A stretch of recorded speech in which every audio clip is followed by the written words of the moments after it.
Hi, magandang umaga, magandang tanghali o magandang hapon kung anong oras naman ito napapanood, no? So, reakan natin itong yung wartap, wartap. I mean, yung conversation ni FLM at saka nito ni Cap Nino Barsaga.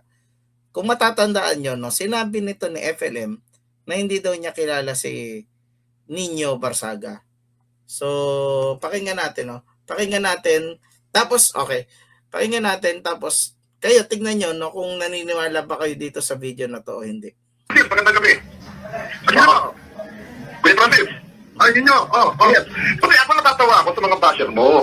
Ayan. So, ang pinag-uusapan nila itong ko sa basher. Ito palang video na ito ay galing to sa video ni Fuji News at saka ni True Makagago channel, no? Anyway. Tatawagan sana kita kanina doon sa live ko. Kaya lang napalabas ko na raw, sabi ng sekretary mo. Ngayon, ang suggest ko, baka yung mga basher mo, pati basher ni Presidente, mga sawa na sa buhay. Ayan. So, sa dami ng basher ni Norman Mangusin, no? Matagal na to, bago pa siya makulong dito, no? Sa dami ng basher ni Norman Mangusin,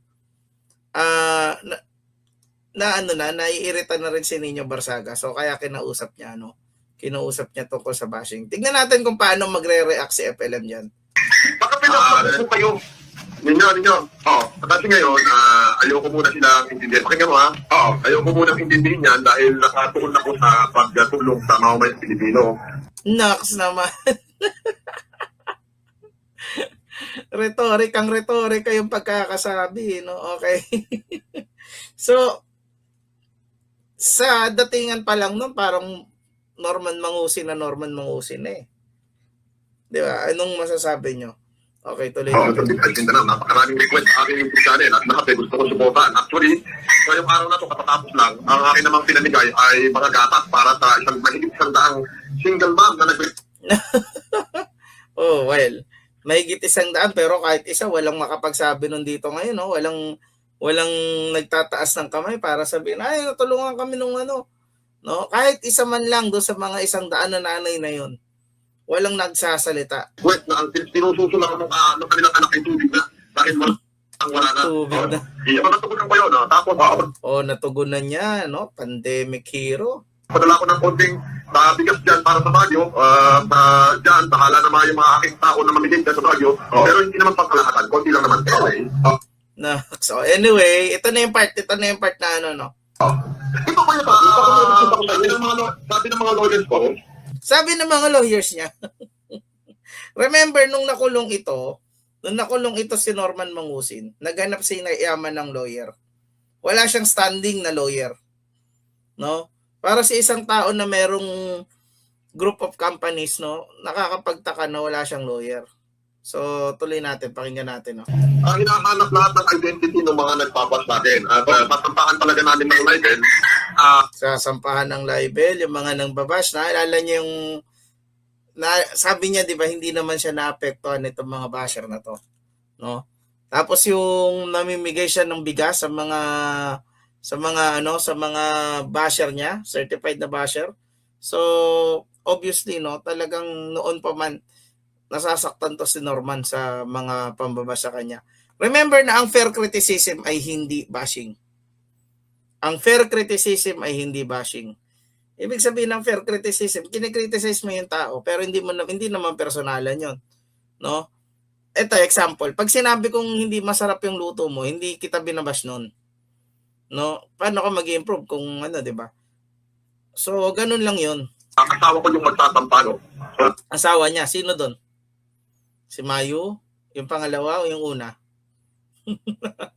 Tatampahan namin ng libel buong pamilya namin, ha? Buong pamilya? May pamilya ka ba? Tinanggi ka ng teacher mo na yung principal na na kapatid nito, tinanggi siya. Tapos si Jam, hindi ka na nga binabanggit eh. Di ba? Nung nag-birthday si Nanang Remy, natuloy yung birthday kahit wala ka. So, sinong pamilya mo? Kasi yung sinanay ko na sinanong Remy, yung nagsilang sa akin na magtatampa rin. Nagalit niya eh. Lahat, identify lahat ng basher, yung lahat ng tunay na pangalan. So may na-identify ka ba? Simula nun. Di ba? Sa yaman mong yan, wala ka na-identify. Isa-isa na namin dito, hindi mo na ako magpapabanggit ng pangalan. Yeah. At tatampahan talaga namin na. Bakit hindi siya makapagbanggit ng pangalan kasi wala naman siyang naikaso? 'Di ba si Mike Cervera, kitang-kita mo na nga eh, hindi 'di ba? Hindi mo naman sinampahan ng kaso. 'Di ba? So, at ang mga screenshot naman lahat, di ba? Yes, screenshot lahat. Ano ang thinking Pinoy doon, yung baklang subot? Baklang sapot si Tingking Pinoy. Ninyo Barsaga talaga. Ayoko magsalita ninyo, no? Pero sabi ko ito, pinag-aaralan na ng mga abogado ko. Kasi yung issue about Norman and Francis is not an issue. First, yung issue tungkol sa Norman and Francis, hindi na issue. Actually, na-settle na yan. Panoorin niyo yung video namin ni Bungo, no? Dalawa kami ni Bungo na gumawa nun. Tapos, syempre, may mga input galing sa mga katropa natin, no? So, tuloy natin. Lumalaki ako, nag-iisip ako, my mother called me Norman. Yeah, okay? Yeah, my mother called me Norman hanggang sa ako'y mag-teenager. Okay? Oo. Nung ako'y magtitibo na, ang sabi ng aking ina, hindi ko kaya tiisin anak na naghihirap ka. Yeah. Kailangan maging mayaman ka. So, ibig sabihin, hindi totoo na pinanganak ka ng mayaman. Hindi ka pinanganak ako, super yaman ko. So, hindi totoo yon. Alin doon yung hindi totoo? Kasi hindi nagkakatugma eh. Yeah. So, ang ginawa niya, hindi ko dapat sabihin dito, basta sabi niya ikaw yan.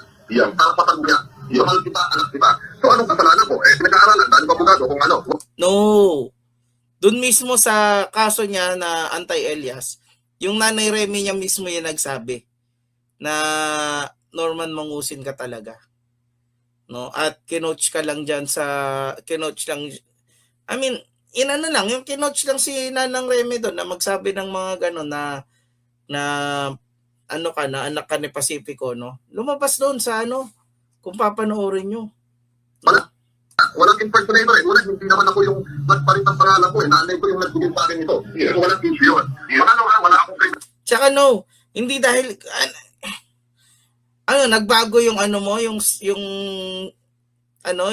familiar relationship mo tapos tinanggap mo yun. Kasi sabi ng nanay mo, hindi ganun gumagana yun. No? Kailangan ng correction ng birth certificate yan. No? Tsaka at the same time, hindi ka nga kinilala ni Pacifico, walang birth certificate, walang version ng birth certificate mo na merong pirma ni Pacifico. Anything. Isa lang yung kaso na hindi ko pa pinalinis pero may visit order. This is order, hindi visit order, no? This is order. Ibig sabihin, hindi na itutuloy, no? Yung presentation of RA-50 sa Baguio, 2010 yun, dahil 2009, nag-human target ako doon, buong Baguio, binigyan ko ng libreng optical mission. Buong Baguio, binigyan niya ng optical mission, pero magtanong-tanong kayo sa Baguio ngayon, walang nakakaalala dyan sa taong yan. Sa yabang niya, no? Yun, optimum anchor program. So, kinasuhan ako doon ng mga may-ari ng optical clinic ng violation of RA-8050. Ang paul na kaso kasi 500 pesos lang ang bail. No! 500 pesos ang bail? No! Kung guilty ka, ay one day na tulog. Tignan natin, no? Optometry law.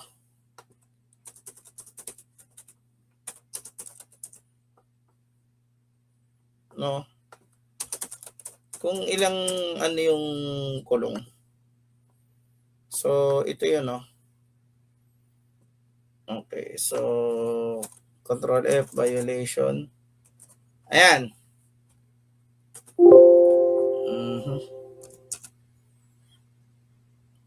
Okay. Okay, ayan, moral turpitude, no? So, ano yung penalty? Doon tayo sa penalty na part, no? Penalty. Okay, so ito. Ano yung penalty sa section 33? Ang penalty ay 1 year. But not more than not less than 1 year. So yung 1 day imposible. Not less than 1 year, but not more than 8 years. No? So saan niya nakuha yan? May bago na namang batas si Norman, no? May bago na naman siyang batas. Okay, tuloy natin. So, ngayon, exit order yun. Ang sabi sa akin nung nag-green pa rin, kung makikipalitan ka ba, huwag mo muna kung makikipabura yan. Ipapabura yung Wala pa rin hindi ka makasunga ng discipline. Dahil kung yung mga physical sa mga akin, nagigyan ko na rin ng libre para kita pala. O are you saying na nagkaroon ng bribery? Kaya hindi ka na makakasuhan dyan sa Baguio City kasi binigyan mo ng salamin? Ba't hindi ba nila kayang bumili ng salamin without you? Baka mas malaki pa kinikita ng mga piskal kaysa sa mga palipad na natatanggap mo. Kaya ko rin yun. So yun lang yung sinasabing pending warrant, pero wala rin fishing powder yun. Pangalawa yung Norman, wala namang kaso yun eh, wala rin kaso. Walang kaso. 2006 pa lang po, meron na siyang kaso na anti-human trafficking. So, now, I'm going to ask you this question. No?